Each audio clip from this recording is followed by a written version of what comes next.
કેમ છો વિદ્યાર્થી મિત્રો? અગાઉ ધોરણ 10 માં શનિવારે આપણે ભારત કૃષિ પ્રધાન દેશ અને ભારતના 60% લોકો ખેતી અને ખેતી સાથે સંકળાયેલા ઉદ્યોગો સાથે સંકળાયેલા છે. એની સાથે સાથે આપણે ખેતીના પ્રકારો અને સાથે ખેતીની પદ્ધતિ વિશે સમજૂતી મેળવેલી છે. તો આજે આપણે ભારતમાં આપણો દેશ 3 ઋતુઓ સાથે સંકળાયેલ છે: શિયાળો, ઉનાળો અને ચોમાસું. તો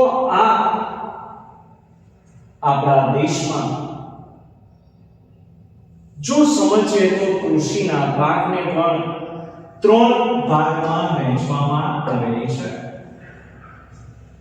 આ 3 ભાગ જે છે એમાં આપણે સમજીએ તો અત્યારે હાલમાં આપણે સખત ગરમી અનુભવીએ છીએ, એટલે કે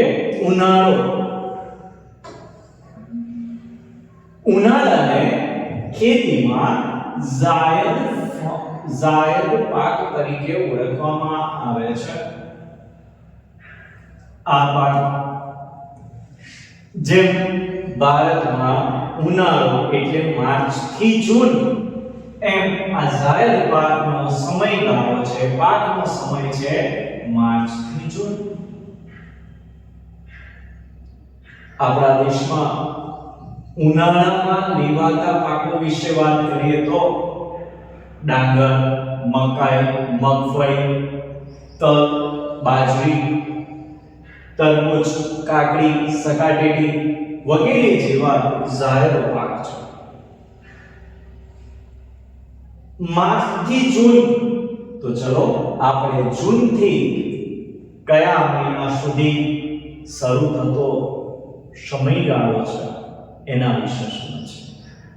ઉનાળા પછી ચોમાસું, તો જનરલી જૂન જુલાઈ થી ઓક્ટોબર નવેમ્બર સુધીનો આ સમયગાળો છે. આ સમયગાળામાં ચોમાસામાં લેવાતા પાકને ખરીફ પાક કહેવામાં આવે છે. ચોમાસામાં ડાંગર, મકાઈ, બાજરી, જુવાર, તલ, મગફળી, કપાસ, મગ, મઠ જેવા પાકો લેવામાં આવે છે. આ સાથે ઉનાળો માર્ચ થી જૂન, ઉનાળામાં લેવાતા પાકને જાયદ પાક, જૂન પછીના સમયગાળો એટલે કે ચોમાસું જૂન જુલાઈ થી ઓક્ટોબર નવેમ્બર, ચોમાસામાં લેવાતા પાકને આપણે ખરીફ પાક કહીએ છીએ. ત્યાર પછી નવેમ્બર શરૂ થતાની સાથે ઠંડીનો માહોલ અને આ શિયાળાની ઋતુ. શિયાળામાં લેવાતા પાકને રબી પાક કહેવામાં આવે છે. આ પાક ઓક્ટોબર નવેમ્બર થી માર્ચ એપ્રિલ, એટલે કે ઓક્ટોબર નવેમ્બર થી માર્ચ એપ્રિલ સુધીમાં લેવામાં આવે છે. આ મોટા ભાગે શિયાળામાં ઘઉં, ચણા, જવ, રાયડો, સરસવ, અળસી જેવા પાકો લેવામાં આવે છે. આમ તમે સમજશો તો કોમન વર્ડ્સ નીકળતા જાય છે. ડાંગર,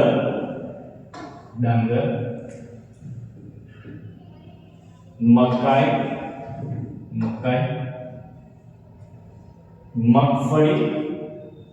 મગફળી, તલ, બાજરી, તો ઘણી વખતે આપણે આવા કોમન પાકને પણ પહેલા લખી શકીએ છીએ. અત્યાર સુધી આપણે જોયું કે કૃષિ પાકના 3 વિભાગ: શિયાળુ, ઉનાળુ, ચોમાસું. સમય પ્રમાણે જોઈએ તો ઉનાળો એટલે કે માર્ચ થી જૂન, ચોમાસું એટલે જૂન જુલાઈ થી ઓક્ટોબર નવેમ્બર, અને ઓક્ટોબર નવેમ્બર થી માર્ચ એપ્રિલ એટલે કે શિયાળો. ઉનાળો એટલે જાયદ પાક, શિયાળો એટલે રવિ પાક, અને ચોમાસું એટલે કે ખરીફ પાક. તો આ સાથે આપણે ભારતમાં મુખ્યત્વે કઈ પેદાશો જોવા મળે છે એ વિશે સમજીએ તો ભારતમાં મોટા ભાગે ધાન્ય પાક, કઠોળ પાક, તેલીબિયાં, પીણા, રોકડિયા પાક, ઔષધિ, મસાલા પાક, ફળ અને શાકભાજીની વાત કરીએ તો ભારત જેવા દેશમાં ડાંગર, ઘઉં, જુવાર, બાજરી, મકાઈ, જવ જેવા ધાન્ય પાક જોવા મળે છે. ત્યારે કઠોળમાં તુવેર, મગ, ચણા, વટાણા, વાલ, મઠ વગેરે. તેલીબિયાં એમાંથી આપણે ખાદ્ય તેલનો પણ ઉપયોગ કરીએ છીએ. અને ગુજરાત મગફળી માટે પ્રખ્યાત છે. ત્યારે તેલીબિયાંની વાત કરીએ તો મગફળી, તલ, સોયાબીન, એરંડા, સરસવ, સૂર્યમુખી, નારિયેળ, અળસી આ ઔષધ તેલી પદાર્થ કે તેલી આપણે ખાદ્ય પદાર્થ તરીકે ઉપયોગ કરીએ છીએ. ભારત દેશમાં મોટા ભાગના લોકો ચા અને કોફી સાથે સંકળાયેલા છે. સવારે વહેલી સવાર ચા અને કોફી સાથે થાય છે. ત્યારે કોકો જેમાંથી ચોકલેટ બનાવવામાં આવે છે. આમ પીણામાં ચા, કોફી અને કોકો જેવો ઉત્પાદન થાય છે. રોકડિયા પાકની વાત કરીએ તો રોકડિયો પાક એટલે કે જેવું પ્રોડક્શન થાય છે એની સાથે આપણે માર્કેટમાં આવતાની સાથે આપણે સીધો એના પૈસા લઈએ છીએ. રોકડિયો પાક છે, ધંધાકીય પાક છે. કપાસ, શેરડી, શણ, તમાકુ, રબર વગેરે રોકડિયા પાક છે. ઔષધિ મસાલા પાકની વાત કરીએ તો જીરું, વરિયાળી, ધાણા, મેથી, અજમો, કાળી મરી, લસણ આ બધા મસાલા પાક છે. અને આપણને ખબર જ છે કે યુરોપિયન દેશો મરી મસાલા વગર રહી ન શક્યા અને છેવટે એમણે ભારત દેશ માટે નવો દરિયાઈ માર્ગ શોધવો પડ્યો. આ વિશેની સમજૂતી આપણે ધોરણ 9 માં મેળવેલી છે. આ મરી મસાલા, ઈસબગુલ, દાણા, મેથી, અજમો, કાળી મરી, લસણ. ફળની વાત કરીએ તો કેરી, કેળા, ચીકુ, દ્રાક્ષ, બોર, સફરજન, જામફળ જેવા ફળો ભારતમાં જોવા મળે છે, ઉત્પાદન છે. શાકભાજીમાં બટાકા, રીંગણ, ડુંગળી, ટામેટા, દૂધી, તુરિયા, ભીંડા, કોબીજ, ફ્લાવર અને અનેક ઘણા વિવિધ શાકભાજી જોવા મળે છે. ચલો આપણે આપણા અગત્યના પાકોની સમજૂતી મેળવીએ. ત્યારે ડાંગર, ચોખા. આ ડાંગર એ ભારતમાં સૌથી મહત્વનો પાક છે, કારણ કે ભારતની અંદર ડાંગર ભારતનો ખૂબ મહત્વનો કયો પાક છે? ધાન્ય પાક છે. અને આ પાકનું વાવેતર કુલ વિસ્તારના ચોથા ભાગમાં કરવામાં આવે છે. સાથે સાથે વિશ્વમાં ડાંગરનું ઉત્પાદન આપણે બીજું છે. પ્રથમ એ ચીન છે. ત્યારે ડાંગર એ ધાન્ય પાક છે. ડાંગર ખરીફ પાક છે. જ્યાં સિંચાઈની સગવડ હોય, એટલે કે આપણે સિંચાઈ પદ્ધતિ દ્વારા પાણી પહોંચાડી શકતા હોઈએ તો ઉનાળામાં પણ ડાંગરનું ઉત્પાદન કે પાક લઈ શકાય છે. અને એટલા માટે જ આપણે સમજીએ તો ડાંગર માટે અનુકૂળ જમીન અને તાપમાન કયું? તો નદીની આજુબાજુના, એટલે કે નદી મેદાની મુખ ત્રિકોણ પ્રદેશની કાપની જમીન જે ઘણી ફળદ્રુપ છે, જે જમીન ગરમ અને ભેજવાળી છે, ત્યાં વરસાદ વધુ પ્રમાણે છે અને ત્યાંને તાપમાન 20 સેલ્સિયસ માફક આવે છે. અને એટલા માટે જ ચોખા, ડાંગર પશ્ચિમ બંગાળ, તમિલનાડુ, આંધ્રપ્રદેશ, તેલંગાણા, બિહાર, ઉત્તર પ્રદેશ, ઓડિશા, છત્તીસગઢ મુખ્ય પ્રદેશો છે. સાથે સાથે આપણે બે પાક, એટલે કે ડાંગરના વર્ષમાં બે પાકો લેવામાં આવે છે એવા વિસ્તાર કયા, એવા રાજ્યો કયા? તો એ છે પશ્ચિમ બંગાળ, ઉત્તર પ્રદેશ, તમિલનાડુ, આંધ્રપ્રદેશ અને બિહાર. આ રાજ્યોની અંદર વર્ષમાં ડાંગરના બે પાક લેવામાં આવે છે.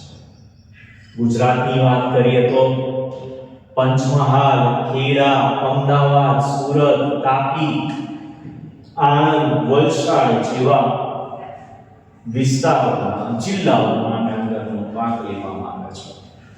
આ સાથે સાથે આપણે સમજીએ તો સૌથી અગત્યની વસ્તુ છે, ભારતની અંદર 50% લોકો,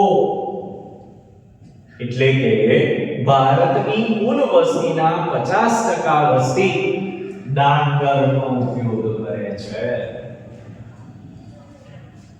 ડાંગરના ઉત્પાદન માટે પાણીની વધુ પડતી, એટલે કે પાણીની જરૂરિયાત વધારે છે. અને એટલા માટે જ વધારે પાણીની જરૂરિયાત હોવાને કારણે ઘણા વિસ્તારોમાં પાણી સતત ભરી રાખવાને બદલે ફુવારા પદ્ધતિથી સિંચાઈ કરીને ઓછા પાણીએ પણ ડાંગરનું ઉત્પાદન કરી શકાય છે. આ સાથે આપણે સમજીએ ઘઉં. હવે ઘઉંની વાત કરીએ તો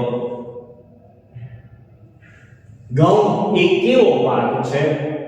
તો ઘઉં એ ધાન્ય પાક છે. મોટા ભાગે ભારતમાં 1/3 ખેતી ભૂમિ પર ઘઉંની ખેતી કરવામાં આવે છે. અને આ પાક રવિ પાક છે. ઘઉં કઈ જમીનમાં સારો થાય છે? ઘઉંનું ઉત્પાદન ગોરાડુ અને કાળી જમીનમાં વધુ પ્રમાણમાં જોવા મળે છે. આ સાથે જોઈએ તો આપણે વધારે 75 સેન્ટીમીટર પડતો વરસાદની જરૂર છે અને 16 સેન્ટીમીટર થી વધુ વરસાદ વાળા વિસ્તારમાં ઘઉંનું વાવેતર થતું નથી. આ ખૂબ જ અગત્યનું છે. હવે આપણે સમજીએ કે ઘઉં માટે ઘઉં ક્રાંતિ જ્યારે ભારત દેશ આઝાદ થાય છે ત્યારે એક પરિસ્થિતિ આવે છે, કટોકટી છે કે જ્યાં આપણે ખેતી પ્રધાન દેશ હોવા છતાં અનાજ માટે આયાત કરવી પડે છે અને એટલા માટે 1960માં હરિયાળી ક્રાંતિ લાવવામાં આવે છે અને એના આધાર ઉપર જ આપણે અત્યારે વાત કરીએ તો આ હરિયાળી ક્રાંતિને લીધે દેશમાં ઘઉંનું ઉત્પાદન ઘણું થયું છે. ઘઉં મુખ્યત્વે પશ્ચિમ ઉત્તર પ્રદેશના વિસ્તાર, પશ્ચિમ ઉત્તર પ્રદેશ, પંજાબ, હરિયાણામાં ઉત્પાદન વધુ છે. 2/3 ભાગમાં ઉત્પાદન કરવામાં આવે છે. પરંતુ આ વિસ્તારોની અંદરની વાત કરીએ તો હેક્ટર દીઠ પંજાબમાં ઉત્પાદન વધુ છે. શા માટે? કઈ રીતે? તો સિંચાઈની સગવડ વધુ હોવાથી પંજાબ જેવા રાજ્યમાં સિંચાઈની સગવડ વધુ હોવાને કારણે હેક્ટર દીઠ ઉત્પાદન વધારે છે અને એટલા માટે જ પંજાબને શું કહેવામાં આવે છે? તો પંજાબને ઘઉંનો કોઠાર કહેવામાં આવે છે.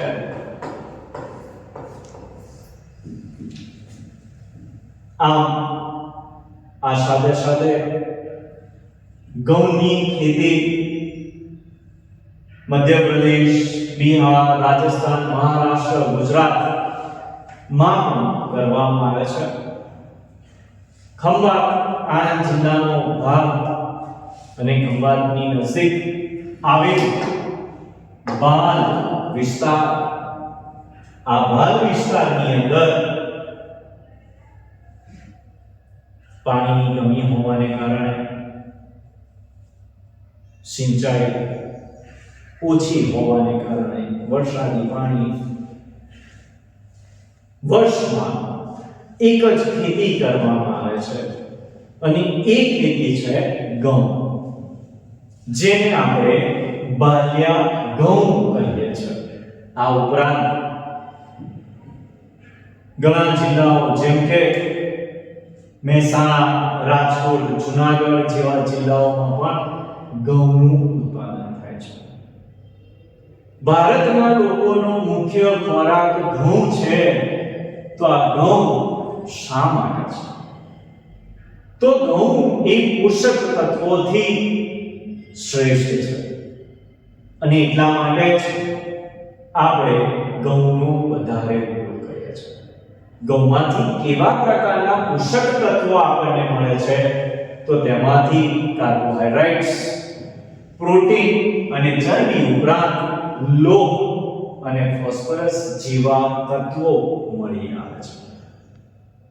આ સાથે ઘઉંમાંથી સેક્શન A, સેક્શન B માં આ કવર કરી શકાય છે. ઘઉંમાંથી આપણે શું બનાવી શકીએ છીએ? અનાજનો રાજા કોણ અને શા માટે? તો અનાજનો રાજા ઘઉં છે, કારણ કે ઘઉંમાંથી રોટલી ભાખરી, બ્રેડ, બિસ્કિટ વગેરે જેવી અનેક વાનગીઓ આપણે બનાવી શકીએ છીએ. ભારતની વાત કરીએ તો ઘઉંના ઉત્પાદનમાં ભારત એક બીજું સ્થાન ધરાવે છે. પ્રથમ સ્થાન ઘઉંના ઉત્પાદનમાં ચીન છે.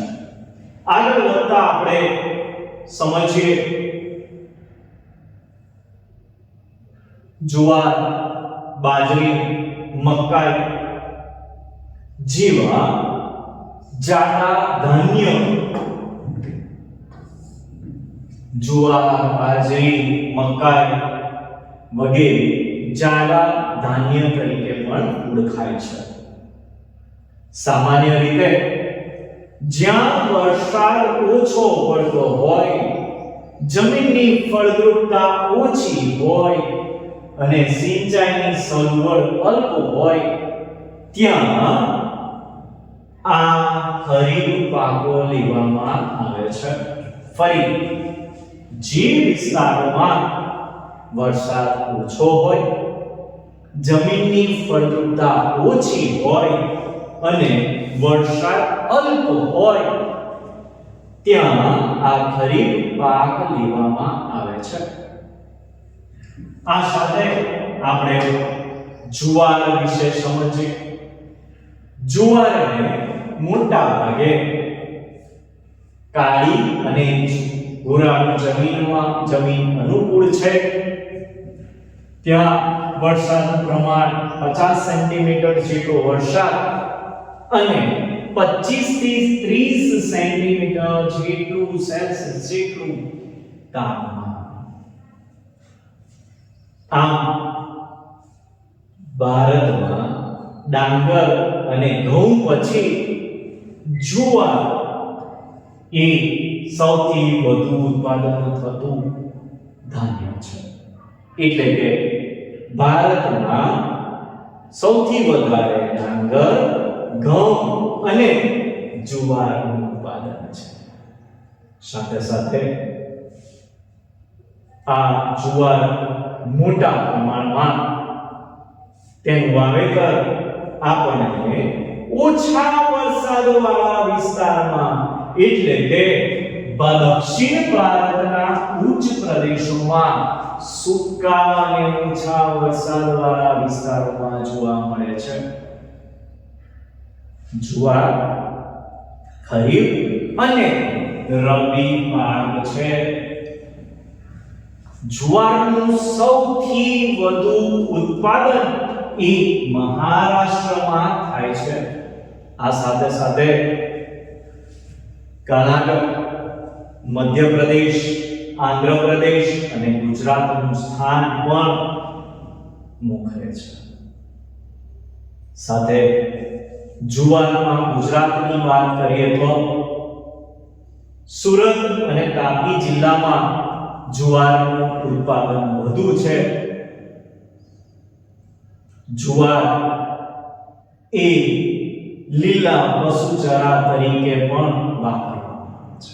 એટલે કે પશુના ચરણ માટે, પશુના ખોરાક માટે જુવારના લીલા પશુચારા વાપરવામાં આવે છે.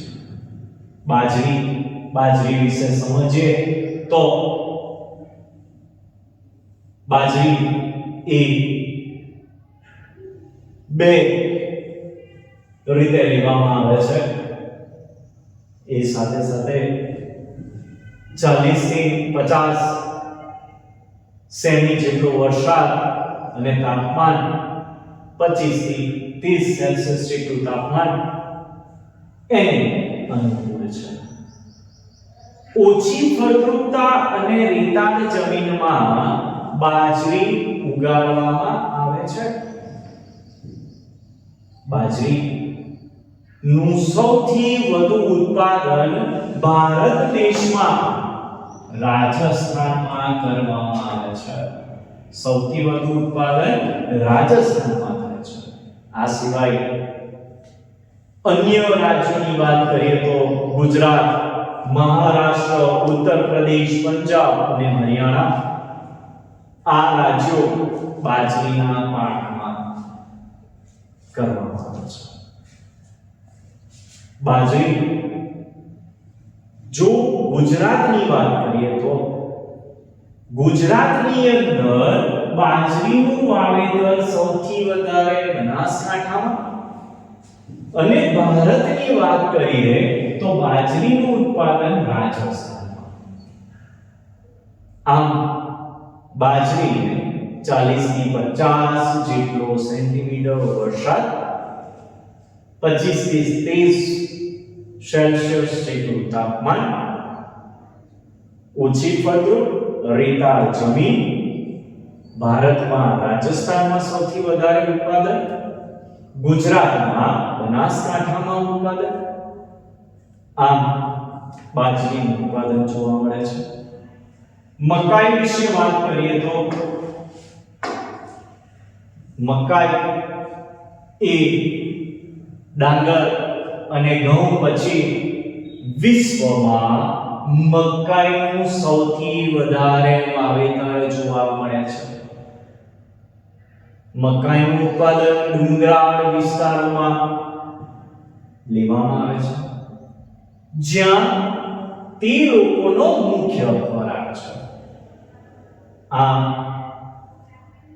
ચા અને કોફી નું ઉત્પાદન જેમ ઢોળાવવાળા વિસ્તારોમાં કરવામાં આવે છે, તેમ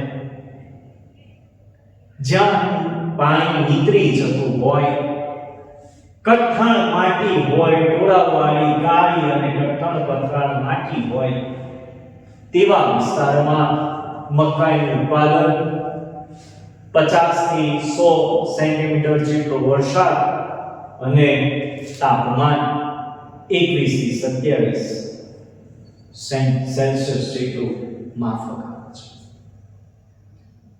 આપણા દેશની વાત કરીએ, અગાઉ આપણે જોયું કે વિશ્વમાં મકાઈનું સૌથી વધારે વાવેતર છે. તો આપણા દેશની વાત કરીએ તો રાજસ્થાન, ઉત્તર પ્રદેશ, બિહાર, મધ્ય પ્રદેશ, પંજાબ, જમ્મુ કાશ્મીર, હિમાચલ પ્રદેશ એટલે કે મોટા ભાગે ઢોળાવવાળા વિસ્તારો છે. તો ગુજરાતમાં પણ ઢોળાવવાળા વિસ્તારો જોવા મળે છે, પથરાળ જમીન જોવા મળે છે. તો એવા વિસ્તારો જેવા કે પંચમહાલ, દાહોદ, સાબરકાંઠા અને અરવલ્લી જેવા વિસ્તારોમાં મકાઈનું ઉત્પાદન જોવા મળે છે. ત્યાંના લોકલ લોકો, ત્યાંના રહેવાસીઓ મકાઈ પોતાનો મુખ્ય ખોરાક કરે છે. મકાઈનો મુખ્યત્વે ઉપયોગ બે રીતે કરવામાં આવે છે. એક તો મકાઈમાં મુખ્યત્વે આપણને સ્ટાર્ચ, તેલ, પ્રોટીન, બાયોફ્યુઅલ જેવા ઘટકો હોવાને કારણે તેનો ખાદ્યની સાથે સાથે ઔદ્યોગિક ઉત્પાદનોમાં પણ આપણે કરીએ છીએ. આમ મકાઈ વિશે આપણે સમજ્યા. હવે છેલ્લો એક પોઈન્ટ આપણે લઈએ છે કઠોળના પાક વિશેની માહિતી. બહુ સમય ન લેતા આપણે એવું કહેવાય છે કે પ્રોટીનનો સ્ત્રોત કઠોળમાં છે અને એટલા માટે જ શાકાહારી લોકો માટે કઠોળ એ પ્રોટીનનો મુખ્ય સ્ત્રોત છે. ભારતમાં અગાઉ આપણે સમજૂતીમાં જોયું કઠોળ પાક વિશે, તો ભારતમાં જુદી જુદી ઋતુઓ પ્રમાણે તુવેર, મગ, ચણા, વટાણા, વાલ, મઠ, અડદ, મસૂર વગેરે કઠોળ પાકે છે. આ સિવાય કયા પાક, કયો કઠોળ કયા પાક કહેવાય એ વિશે સમજીએ તો તુવેર, અડદ, મગ અને મઠ એ ખરીફ પાક છે, જ્યારે ચણા, વટાણા અને મસૂર એ રવિ પાક છે. વધુ વરસાદવાળા વિસ્તારો સિવાય પણ લગભગ ભારત દેશમાં જુદા જુદા રાજ્યોમાં જુદા જુદા કઠોળનું ઉત્પાદન કરવામાં આવે છે. કઠોળની અંદર મુખ્ય રાજ્યો વિશે સમજીએ તો ભારતમાં મધ્યપ્રદેશ, રાજસ્થાન, ઉત્તર પ્રદેશ, મહારાષ્ટ્ર, ઓડિશા, બિહાર અને આંધ્ર પ્રદેશ. ભારતમાં મધ્યપ્રદેશ, રાજસ્થાન, ઉત્તર પ્રદેશ, મહારાષ્ટ્ર, ઓડિશા, બિહાર અને આંધ્ર પ્રદેશ જેવા વિસ્તારમાં વધુ ઉત્પાદન કરવામાં આવે છે. તો ગુજરાતની વાત કરીએ તો ગુજરાતમાં તુવેર વડોદરા જિલ્લામાં, મગમઠ કચ્છ જિલ્લામાં અને અડદ એ પાટણ જિલ્લામાં સૌથી વધારે વાવેતર છે. ફરી ગુજરાતમાં તુવેરનું ઉત્પાદન વડોદરા જિલ્લામાં, મગમઠનું ઉત્પાદન કચ્છ જિલ્લામાં અને અડદનું ઉત્પાદન પાટણ જિલ્લામાં સૌથી વધારે છે. આપણને કઠોળના પાક દ્વારા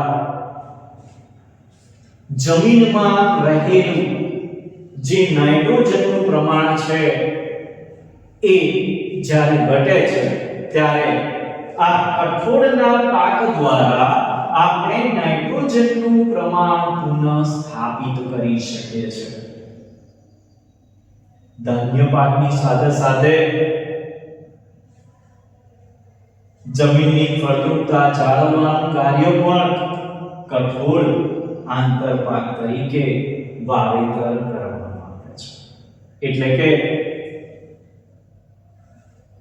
તેથી ધાન્ય પાકની સાથે સાથે કે ધાન્ય પાક પછી એટલે ધાન્ય પાકના ઉગાવ્યા પછી કે એની સાથે સાથે જમીનની ફળદ્રુપતા જાળવવા માટે આપણે કઠોળનું આંતરપાક તરીકે વાવેતર કરીએ છીએ.